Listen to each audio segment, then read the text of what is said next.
ꯈꯨꯔꯨꯝꯖꯔꯤ ꯃꯌꯥꯝ ꯉꯁꯥꯏ ꯁꯨꯖꯤ ꯀꯦꯛ ꯁꯦꯝꯖꯒꯦ ꯇꯧꯕꯅꯤ ꯁꯨꯖꯤ ꯀꯦꯛ ꯁꯦꯝꯅꯕꯒꯤꯗꯃꯛꯇ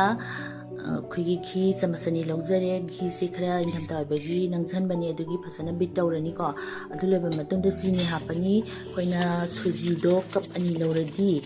ꯀꯞ ꯇꯪꯈꯥꯏ ꯑꯃꯒꯤ ꯆꯤꯅꯤ ꯍꯥꯞꯄꯤꯒꯗꯕ ꯑꯩꯒꯤ ꯀꯞꯇꯣ ꯄꯤꯛꯑꯦ ꯑꯗꯨꯅ ꯑꯩꯈꯣꯏꯒꯤ ꯆꯃꯆ 4 ꯃꯨꯛꯇꯪ ꯑꯣꯏ ꯑꯗꯣ ꯑꯩ ꯍꯥꯞꯄꯅꯤ ꯑꯗꯨꯒ ꯆꯤꯅꯤꯁꯤꯁꯨ ꯒ꯭ꯔꯦꯠ ꯇꯧꯔꯒ ꯍꯥꯞꯄꯗꯤ ꯑꯃꯨꯛ ꯑꯩꯈꯣꯏꯒꯤ ꯊꯨꯅ ꯃꯤꯛꯁ ꯑꯣꯏꯕꯅꯦ ꯑꯗꯣ ꯑꯩꯗꯤ ꯒ꯭ꯔꯦꯠꯇꯤ ꯇꯧꯗ꯭ꯔꯦ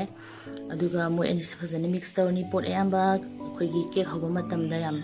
ꯐꯖꯅ ꯃꯤꯛꯁ ꯇꯧꯕꯤꯒꯗꯕꯅꯤ ꯃꯤꯛꯁ ꯇꯧꯔꯤꯈꯩ ꯀꯦꯛꯁꯦ ꯍꯧꯕꯅꯤ ꯑꯗꯨꯒ ꯑꯩ ꯉꯁꯤ ꯁꯨꯖꯤ ꯀꯦꯛꯇ ꯅꯠꯇꯦ ꯁꯦꯝꯖꯗꯣꯏꯁꯦ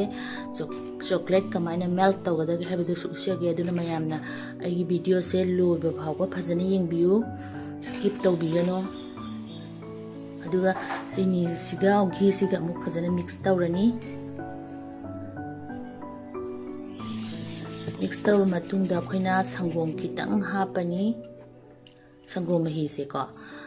ꯑꯗꯨꯒ ꯑꯃꯨꯛ ꯃꯤꯛꯁ ꯐꯖꯅ ꯇꯧꯔꯅꯤ ꯃꯤꯛꯁ ꯇꯧꯔꯕ ꯃꯇꯨꯡꯗ ꯑꯩꯈꯣꯏꯅ ꯂꯧꯔꯤꯕ ꯁꯨꯖꯤ ꯆꯥꯡ ꯀꯞ 2 ꯂꯧꯒꯦꯔꯥ 3 ꯂꯧꯒꯦꯔꯥ ꯑꯗꯨ ꯍꯥꯞꯄꯛꯇꯣꯏꯅꯤ ꯑꯍꯥꯟꯕꯗ ꯚꯦꯅꯤꯂꯥ ꯑꯦꯁꯦꯟꯁ ꯍꯥꯞꯄꯅꯤ ꯑꯗꯨꯒ ꯍꯧꯖꯤꯛꯀꯤ ꯑꯩꯈꯣꯏ ꯁꯨꯖꯤ ꯍꯥꯞꯄ ꯃꯇꯝꯗꯀꯣ ꯑꯃꯨꯛꯇ ꯖꯣꯔꯣ ꯖꯣꯔꯣ ꯍꯥꯞꯄꯣꯏꯗꯕ ꯑꯩꯗꯤ ꯁꯤ ꯀꯞ 2ꯁꯦ ꯂꯧꯔꯦ खरा खरा हापकदबा अमुक लोइन हापसलदी अखोइगी हापिबा पोट म्यामसे अमगा अमगा फजना मिक्स तौबा ngamde पोटो हाउते अदुगी खरागा हापनी अदुगा अखोइ सुजी से हान बे तोटपा महीदो अदुदा बेक तौदोबना ते मादि याम पोप थोकनबा अखोइगी चेंगुंबनी दनको अदुना मादि फजना पोप थोकनबा तुइन तोटलबा हान बा तोटपा लोइरागा मिनिट 10 से परा रेस्ट पिबिगदबनी माना लोइना पोप थोकपा लोइबा मतुंगदा अखोइना बैटर अखोइ बेक तौगदबगी बैटर सांगदों सेमदोइने खरागा सुमाइन हापनी दुगा अखोइगी संगोम मही से वाम अखोइ रूम टेम्परेचर लेबसे हापगा मासे नंग नंग लाउना सेमनी संगोम मही से लेटरसु अखोइगी पाउडर न मही से दम सेमबिबे याय मिक्स फजना तौरनी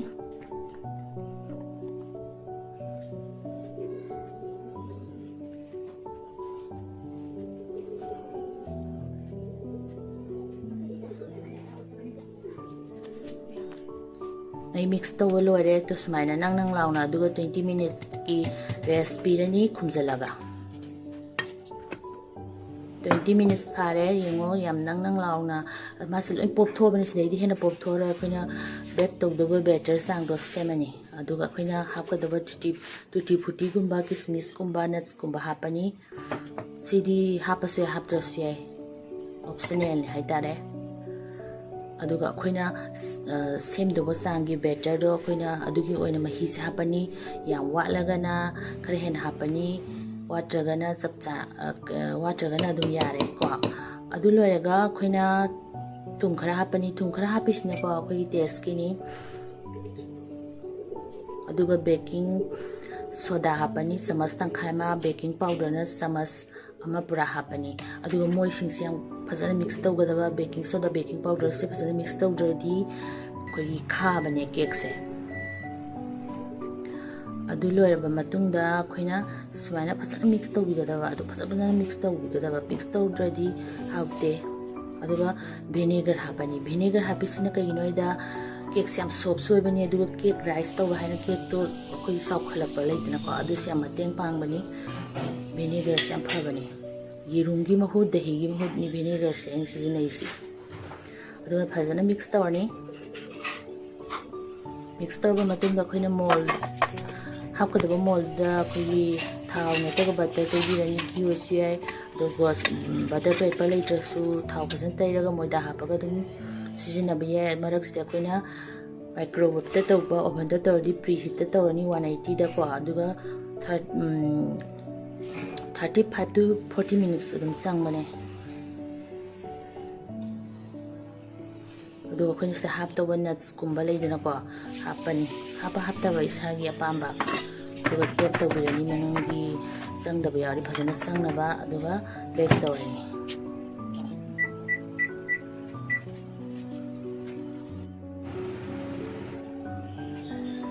अदुगा मरा मरक्ता कोई 20-30 मिनट्स ऑलरेडी चेक तौबिगबा को टूथपिक कुंबा फोक कुंबा लरगा नाना थोकला दिसी मुले हाबा अदो सि नाना थोलक्ते गिसे मुंद्रिबनी next time check tauba ko ado nana thukle ado si mulle ma si yare habane ado mulle ne hek munbaga ma se chaba yade hadi lokthokpa yade mol dagi napsan bane amna aduga khogi kai bane ma 30 minutes ki recipe ni khumjalaga marak sida aina kamaina chocolate melt to gadage du sege bal ama laurani bal du saucepan ama ising sam du mathak ta thamani ado akoina chocolate angangi leina ko sumbase mate mate thekpirani ado ising asobu du direct thengna bidabida khara melt to ko matan chita phajana otlani ado samaina minimum ngamuk changbane loire sina bayani kul tawraga agi cake sisu yare 30 minutes phare aduna dimol tawrani ko thangna phajana side side ta tawraga aduga khoina manungda butter paper dumba tai napkhibada adu lokthokpirani phajana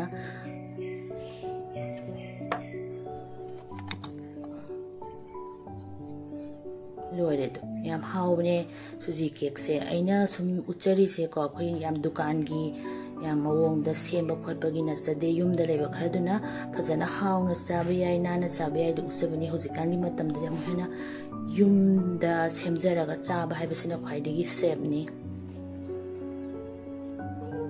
yung kaya masak phajai no yam hawne suji cake moida dagi hen bani aduga aina khoigi aina piece ka aga igi ngasai melted chocolate to hijale katradi ngasai manung yongna sangde manung yongna sangna bani ne kai se aduga haw sem hen bani mayam ahan bai gi sentence begin bi bana igi sentence subscribe to view hana to basing tu su yam thagat jari yumda hauraga chaba sina khwaigi semni phasu yam phaba aduga ai mathang mathang hingon gyoresu atopa video mayam ama dum upload kana upload tawjarakani aigi cake ngasi semi se isam samba han ba yen ban mina ba hakta cake se dum hauba hairani khurum jari mayam thagat jari hauto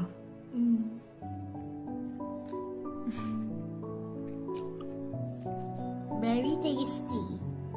very tasty Thank thank you, you Mama. mama crunchy soy sauce rồi